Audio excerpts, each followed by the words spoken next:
विद्यार्थ्यांना आता शाळा कॉलेजमध्येच मिळणार एसटीची पास। शाळा महाविद्यालयात शिक्षण घेणाऱ्या लाखो विद्यार्थी-विद्यार्थिनींना आता एसटीचे पास हे थेट त्यांच्या शाळेत वितरित करण्यात येणार आहेत। तशा सूचना परिवहन मंत्री तथा एसटी महामंडळाचे अध्यक्ष प्रताप सरनाईक यांनी एसटी प्रशासनाला दिल्या आहेत। मंत्री सरनाईक म्हणाले की नवीन शैक्षणिक वर्षाच्या पहिल्या सत्रातील शाळा दिनांक 16 जूनपासून सुरू होत आहे।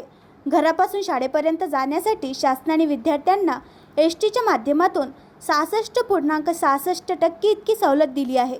म्हणजे केवळ 33.33% रक्कम भरून विद्यार्थ्यांना मासिक पास काढता येतो। त्याचप्रमाणे शासनाच्या पुण्यश्लोक अहिल्याबाई होळकर योजनेअंतर्गत 12वी पर्यंत शिक्षण घेणाऱ्या सर्व विद्यार्थिनींना मोफत एसटी पासचे वितरण केले जाते। यासाठी विद्यार्थी-विद्यार्थिनींना एसटीच्या पास केंद्रावर जाऊन रांगेत उभं राहून पास घ्यावे लागत होते किंवा गटागटाने आगारात जाऊन आगार व्यवस्थापनकडून पास घेतले जात असत।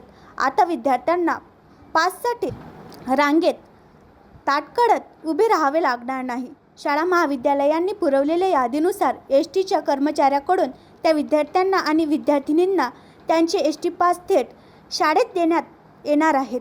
आणखी नवीन व्हिडिओ पाहण्यासाठी आमच्या देशमुख एक्सप्रेस न्यूज चॅनलला सबस्क्राइब करा, लाईक करा आणि शेअर करा।